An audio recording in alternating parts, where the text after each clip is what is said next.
ये वर्तमान समय में पूर्णिया अत्यंत चिंताजनक दौर से गुजर रही है।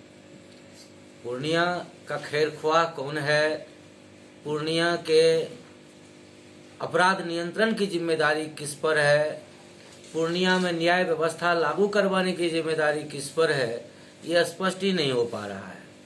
एक तो आपने देखा कि तनिष्क शोरूम में दिन दहाड़े लूट हो जाती है, प्रशासन लिपापोती करके लोगों को गुमराह करने का प्रयास करती है। 6 तो अपराधी पकड़ा भी गया है। क्या पकड़ाया है क्या नहीं पकड़ाया है, सबसे बड़ा चिंता, मैं उस विषय पर अभी नहीं जाऊंगा क्योंकि आज का पीसी का कुछ मुद्दा अलग है। उस पर भी आप यदि पूछना चाहेंगे तो मैं विस्तृत रूप से जानकारी दूंगा कि लिपापोती के अतिरिक्त कुछ नहीं किया है प्रशासन ने। दूसरा कि आप कस्बा में देखें कि शाम 6 साढ़े 6 बजे की बात है, एक जनप्रतिनिधि को गोली मार दी जाती है। इन सारे जगहों पर प्रशासन सुस्त और निठल्ला दिखता है, लेकिन जब बात आम आवाम को प्रताड़ित करने की आती है तो प्रशासन चुस्त दुरुस्त दिखने लगता है। ये जो वाकया आज जिसके लिए मैंने प्रेस कॉन्फ्रेंस बुलाया है वो लखनझड़ी, आप देखते हैं गुलाब बाग बाजार समिति है मंडी, उसके पूरब साइड लखनझड़ी मौजा है, मौजा थाना 97 है, खाता 146 है, खेसरा 519 है। मूल खतियान में जमीन 1 एकड़ 37 डिसमिल दर्ज है। कालांतर में जब वहां से एनएच गुजर रहा था, एनएच की विस्तृतीकरण के लिए भारत सरकार ने, NHAI ने भूस्वामी से 9 डिसमिल जमीन खरीदा, उसके बदले उनको मुआवजा दिया। अब जमाबंदी रह गया 1 एकड़ 28 डिसमिल का। उस 1 एकड़ 28 डिसमिल जमीन का ये खतियान आप देख रहे हैं, आप जूम करके देखिए खतियान, और इस खतियान को जारी करने वाली संस्था का नाम भी बिहार सरकार है, अंचल कार्यालय पूर्णिया पूर्व। उसके बाद आप देखिए ये जमाबंदी की रसीद, जमाबंदी पंजी है, ऑनलाइन कंप्यूटराइज्ड जमाबंदी पंजी आपको दिख रही है, जिसमें उक्त भूमि खाता 146 खेसरा 519 रकबा 1 एकड़ 28 डिसमिल, ये जमीन स्वर्गीय गौरीशंकर यादव और स्वर्गीय सीताराम यादव जी के नाम पर दर्ज है। अब जमाबंदी के बाद आप देखिए ये लगान रसीद, आप सभी को मालूम होगा कि बिहार में जिन जमीन की पैमाइश होकर के जमीन को अपडेट करके कंप्यूटर पर चढ़ा दिया गया ऑनलाइन, उसी ठोका ऑनलाइन रसीद करता है। यह जमीन अपडेटेड है, ऑनलाइन है, इसलिए ये ऑनलाइन रसीद, अद्यतन रसीद 2024-25 तक का कटा हुआ है। ये भी किनके नाम कटा हुआ है? सीताराम यादव, स्वर्गीय सीताराम यादव, स्वर्गीय गौरीशंकर यादव के नाम।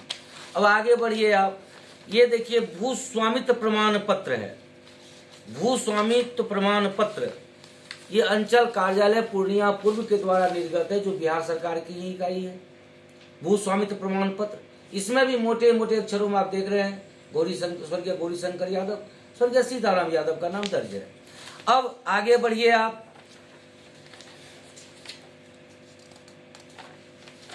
ये अद्यतन भूस्वामित्व LPC अद्यतन 2024-25 का, ये भी इनके नाम है।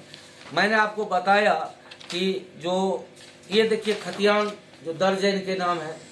मैंने आपको बताया कि बिहार सरकार के द्वारा अनुमोदित संस्थाएं, अंचल कार्यालय हों या और कोई हों, जिन्होंने ये सारे चीज को इन भूस्वामी के नाम पर दर्शाया है, खतियान भूस्वामी के नाम, म्यूटेशन भूस्वामी के नाम, LPC भूस्वामी के नाम, अद्यतन रसीद 2024-25 का भूस्वामी के नाम दर्ज है। अब अचानक से 28 तारीख को बिहार सरकार का ही एक नुमाइंदा सदर SDO पूर्णिया 300-400 की संख्या में फोर्स ले जाकर के उक्त जमीन पर 1 एकड़ 28 डिसमिल जमीन पर बने 4 दीवारी को ध्वस्त कर देते हैं। 20 लाख से बना हुआ 4 दीवारी था। वहां गौरीशंकर यादव जी के पुत्र के द्वारा बकरा फार्म संचालित हो रहा था, वहां से बकरे फार्म के घर को उजाड़ दिया जाता है। 150 की संख्या में बकरे बकरियों को गायब करवा दिया जाता है, सारे ईंट गायब करवा दिए जाते हैं, चारा काटने वाला मशीन था उसको गायब कर दिया जाता है, थकूच दिया जाता है। और वहां जो गरीब मजदूर परशुराम यादव जी जो कि पौत्र हैं गौरी शंकर यादव जी के, उनके घर काम करने वाले, उनके खेतों में काम करने वाले मजदूरों के झोपड़ियों को तोड़ फोड़ के खत्म कर दिया जाता है। अब मैं एसडीओ साहब से पूछना चाहता हूँ कि यदि ये कागजात सही है, बिहार सरकार के द्वारा अभी प्रमाणित अनुमोदित ये कागजात यदि सही है, तो आपका एक्शन सही कैसे हो सकता है? यदि ये कागज सही है तो आपका एक्शन गलत है। और मजे की बात यह है कि यहीं तक बात खत्म हो जाती तो कोई बात नहीं था। आगे जब आप देखेंगे तो आप पाएंगे कि ये अंचल कार्यालय पूर्णिया पूर्व हमारे सीओ साहब ने रेस्ट्रिक्शन नंबर ... के माध्यम से पूर्णिया के रजिस्ट्रार को निर्देशित किया कि खाता 146 खेसरा 519 रकबा 1 एकड़ 28 डिसमल जमीन भारत सरकार की जमीन है, इसलिए इसकी बिक्री पर रोक लगाई जाती है। अब मैं पूछना चाहता हूं, एसडीओ साहब कहते हैं बाजार समिति की जमीन है, कागजात करती है गौरी शंकर यादव और सीताराम यादव की जमीन है, और सीईओ साहब कहते हैं केंद्र सरकार की जमीन है। क्या कानून व्यवस्था ऐसे चलेगा? एसडीओ साहब, आपकी जिम्मेदारी है गरीबों को न्याय दिलाने की। इस गरीब का क्या दोष है? मैं चाहूंगा कि आप इसके तरफ कैमरा घुमाएं। इसका क्या दोष है? इसका यही दोष है ना कि ये गरीब है। यही दोष है ना इसका कि ये गरीब है, इसको न्याय नहीं मिल रहा है गरीबी के कारण। इनके पुश्त दर पुश्त गरीबी में काट दिए, अपना जमीन जायदाद रहते हुए इनको हमेशा बेदखल करते रहा सरकारों ने। अब प्रशासन का सर क्या कहना है इसमें? प्रशासन का बाइट आप ही लोग जैसे पत्रकारों ने लिया, एसडीओ साहब से पूछा कि आप जो ये जमीन का अधिग्रहण कर रहे हैं, एक्विजिशन किस आधार पर कर रहे हैं, तो उन्होंने अजीबोगरीब तर्क दिया। क्या तर्क दिया कि पहले 2005 में बाजार समिति खत्म हो गई, उससे पहले बाजार समिति का बाउंड्री वॉल था, कुछ लोगों ने बाउंड्री वॉल तोड़ दिया, घुस गए। मैं उन्हीं अवशेषों को देख करके जमीन को कब्जा किया। मैं पूछना चाहता हूं कि अंग्रेजों के भी बहुत सारे अवशेष हैं पूर्णिया में, तो क्या कोई अंग्रेज आके उस पर कब्जा जमा लेगा? ये कोई जवाब हुआ एसडीओ साहब का? आप पत्रकार हैं, पढ़े लिखे हैं, ये कह देना कि जहां जहां से हमको मिला वहां का मैं जमीन कब्जा कर रहा हूं, हमें 66 एकड़ पुराना है, तो बात वही हो गई पत्रकार महोदय कि एक बकलेल राजा के यहाँ एक चोर को पेश किया गया, अपराध चोरी की थी, राजा दिमाग से पैदल था, उसने कहा फांसी चढ़ा दो चोर को। चोर को फांसी पे ले जाया गया चढ़ाने के लिए। चोर बहुत दुबला पतला था, फांसी का फंदा खींचा गया, फंदा निकल गया, चोर खड़े रह गया। आप सर पेशे से भी अधिवक्ता हैं, तो आप लोग क्या कानूनी? मैं वही बता रहा हूँ, एसडीओ साहब की एक्शन के बारे में बता रहा हूँ। तो राजा ने कहा कि जिसके गले में यह फंदा सेट हो जाए उसी को फांसी दे दो। एसडीओ साहब ने भी वही काम किया है कि जो जमीन खाली है उसी को एक्विज कर लो और 66 एकड़ पुरा दो, बिहार सरकार से तमगा पालो, गरीब मर जाए तो मर जाए, मेरे को क्या। अब आप लोगों का एक्शन क्या होगा कानूनी तौर पे? जहां प्रशासनिक हुड़दंग होती है वहां कोर्ट का हंटर चलता है। पिछले वर्ष भी आपने देखा कि प्रशासनिक हुड़दंग को समेटने के लिए माननीय उच्च न्यायालय पटना ने किस कदर कोड़ा चलाया था और कैसे हुड़दंगी पदाधिकारियों की हुड़दंग शांत। तो आप लोग जिला न्यायालय से लेकर हाई कोर्ट से लेकर सुप्रीम कोर्ट तक इस मामले को ले जाएंगे? हाई कोर्ट में पहले जवाब तो दे दें कि ये कागजात सही हैं, एसडीओ साहब सही हैं या फिर सीओ साहब सही हैं। यदि कागजात कह रहा है कि जमीन गौरी शंकर यादव और सीताराम यादव का बपोती है, खरीदारी किया हुआ है, अगर एसडीओ साहब कह रहे कि ये कागजात गलत है तो ये कागजात कैसे बन गए?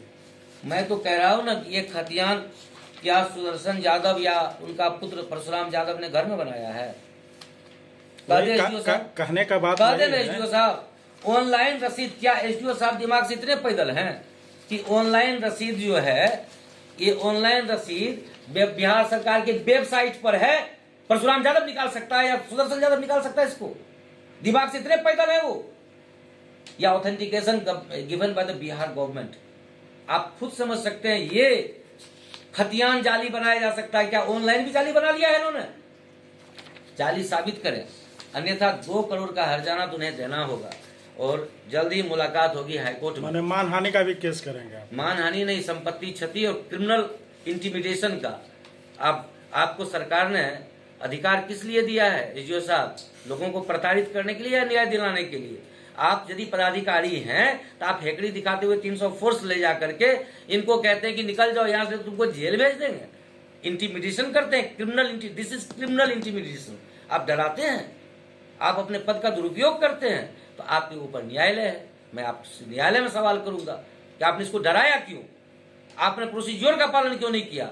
आपने नोटिस क्यों नहीं दिया इनको? नोटिस वगैरह पहले मिली थी। मैं क्या बताऊं, ये हुड़दंग का एक मुजाहरा आप जब देखेंगे तो आप कंफ्यूज हो जाएंगे।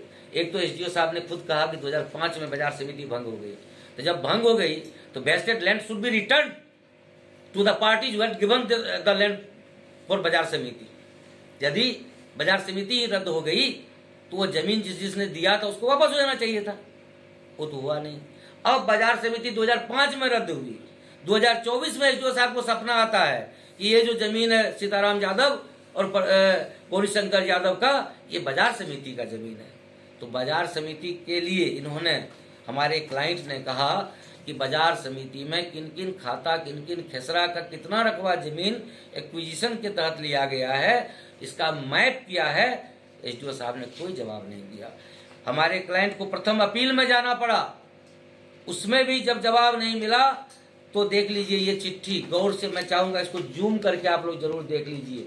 ये चिट्ठी सचिव बिहार सरकार के द्वारा प्रेषित है, प्रेषक सचिव है, प्रेषित है एसडीओ पूर्णिया, और मांगी गई सूचना है कि परशुराम यादव के द्वारा जो सूचना मांगी गई है उसको उपलब्ध कराते हुए एक कॉपी पटना भी भेजी जाए। एसडीओ साहब ने सिरे से खारिज कर दिया कि कागजात बहुत पुराना है, अभिलेखागार में अभिलेख उपलब्ध नहीं है।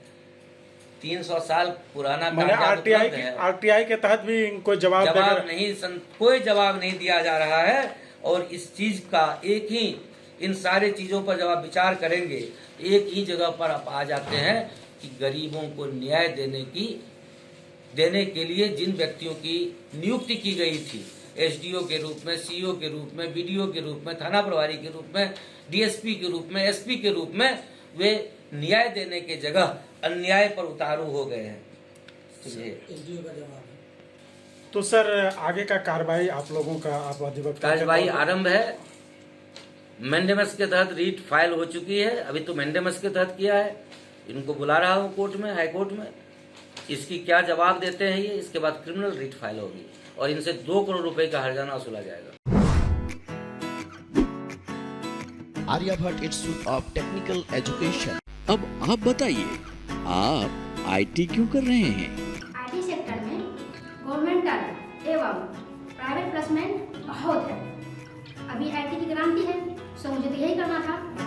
तो यहाँ आर्यभट्ट में होगा मौलाना मजरूल हक अरेबियन एवं फॉर्च्यून यूनिवर्सिटी पटना से मान्यता प्राप्त जिले का एकमात्र पैरामेडिकल आईटी एवं मैनेजमेंट इंस्टीट्यूट है। क्यों ना मैं इसे ही चूज करूं? आर्यभट्ट यानी कि सही फैसला।